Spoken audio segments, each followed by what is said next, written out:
ಪುಡಿಗೆ ಜಗದ ಮನ್ನಣೆ ಕೊಟ್ಟ ಹಲ್ಲಿನ ಪುಡಿ ಹುಟ್ಟಿದ್ದು ಹೇಗೆ ಗೊತ್ತೇ?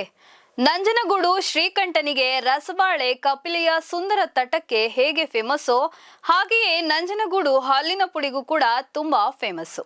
ನಂಜನಗೂಡಿನ ರಸಬಾಳೆ ರಾಜ್ಯದ ಮನೆ ಮಾತಾದಂತೆ ಇಲ್ಲಿ ಉತ್ಪಾದನೆಯಾಗುವ ನಂಜನಗೂಡಿನ ಹಲ್ಲಿನ ಪುಡಿ ಕೂಡ ತನ್ನ 112ನೇ ವರ್ಷದ ಪರಂಪರೆಯನ್ನ ಮುಂದುವರಿಸಿಕೊಂಡಿರುವ ವಿಶಿಷ್ಟ ಬ್ರ್ಯಾಂಡ್ ಆಗಿದೆ. ಪ್ರಸಿದ್ಧ ಆಯುರ್ವೇದ ತಜ್ಞ ಬಿ.ವಿ. ಪಂಡಿತ್ ಅವರು ಶತಮಾನಕ್ಕಿಂತಲೂ ಹಿಂದೆ ಪರಿಚಯಿಸಿದ ಈ ಉತ್ಪನ್ನ ಇಂದು ನಂಜನಗೂಡಿನ ಗುರುತಾಗಿ ಬೆಳಗಿ ನಿಂತಿದೆ. ಬಿ.ವಿ. ಪಂಡಿತ್ ಅವರಿಗೆ ಹಲ್ಲಿನ ಪುಡಿ ತಯಾರಿಕೆಯ ಪರಿಕಲ್ಪನೆ ಬರುವುದು ಕೂಡ ಕಥೆಯಂತೆ. ಒಮ್ಮೆ ಹೋಮದಲ್ಲಿ ಪುರೋಹಿತರ ಮುಖೇನ ಅವರ ಮನೆಯಲ್ಲಿ ಮಾಡಲಾಗದ ಯಜ್ಞ ಕಾರ್ಯವನ್ನ ಅವಲೋಕಿಸುತ್ತಿದ್ದಾಗ ಭತ್ತದ ಸಿಪ್ಪೆ ಬೆಂಕಿಯಲ್ಲಿ ಸುಟ್ಟು ನೀಲಿ ಬೂದಿ ಮಿಶ್ರಣದಂತೆ ಮೃದುವಾದ ಗುಣವನ್ನ ಅವರು ಗಮನಿಸಿದ್ರು. ಈ ನೈಸರ್ಗಿಕ ಬೂದಿ ದಂತ ಸ್ವಚ್ಛತೆಗೆ ಸಹಾಯವಾಗಬಹುದೇನೋ ಎನ್ನುವ ಕಲ್ಪನೆ ಅಲ್ಲಿಂದಲೇ ಉದ್ಭವಿಸಿತು. ಅದೇ ಆವಿಷ್ಕಾರ ನಂಜನಗೂಡು ಟೂತ್ ಪೇಸ್ಟ್ ಪೌಡರ್ ಆಗಿ ರೂಪುಗೊಂಡಿತು.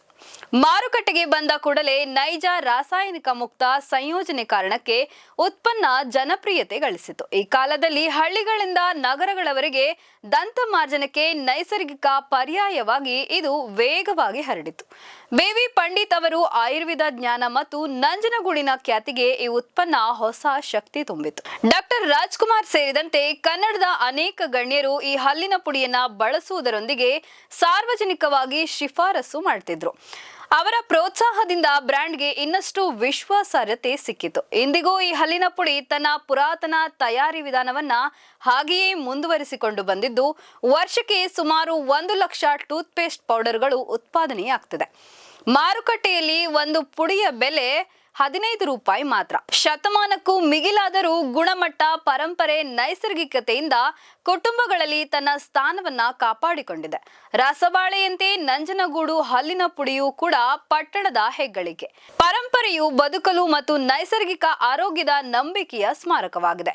ತಮಿಳುನಾಡು, ಆಂಧ್ರಪ್ರದೇಶ, ಕರ್ನಾಟಕದ ಭಾಗದಲ್ಲಿಯೂ ಈಗ ಇದು ತುಂಬಾ ಬೇಡಿಕೆಯಲ್ಲಿದೆ. ತಿಂಗಳಿಗೆ 1 ಲಕ್ಷ ಉತ್ಪಾದನೆಯಲ್ಲಿ ಪೌಡರ್ ತಯಾರಿ ಆಗ್ತಿದೆ. ಉಪ್ಪಿನ ಹಲ್ಲಿನ ಪೌಡರ್, ಸ್ವೀಟ್ ಹಲ್ಲಿನ ಪೌಡರ್ ತಯಾರಿ ಮಾಡ್ತಾರೆ. ಒಂದು ಹಲ್ಲಿನ ಪೌಡರ್ ಬೆಲೆ 15 ರೂಪಾಯಿ. ವರ್ಷಕ್ಕೆ 1,80,00,000 ಆದಾಯ ಮಾಡ್ತಿದ್ದಾರೆ. ಹಿಂದೆ ಗಿರಾಣಿ ಅಂಗಡಿ ಎಲ್ಲ ಕಡೆ ಸಿಕ್ತಿತ್ತು. ಈಗ ನಂಜನಗೂಡು ಧನ್ವಂತರಿ, ಅದರಲ್ಲೂ ಬಿ.ವಿ. ಪಂಡಿತ್ ಅವರ ಆಯುರ್ವೇದಿಕ್ ಶಾಪ್ಗಳು ಇರುವ ಕಡೆ ಮಾತ್ರ ಮಾರಾಟ ಆಗ್ತಿದೆ. ನೋಡಿದ್ರಲ್ಲ ವೀಕ್ಷಕರೇ, ಇದಾಗಿತ್ತು ಇವತ್ತಿನ ಅಪ್ಡೇಟ್. ಮತ್ತಷ್ಟು ಅಪ್ಡೇಟ್ಸ್ಗಳಿಗಾಗಿ ನೋಡ್ತಾ ಇರಿ ವಿಜಯ ವಿಶ್ವವಾಣಿ. ಇದು ಜನ ಮನ ಧ್ವನಿ.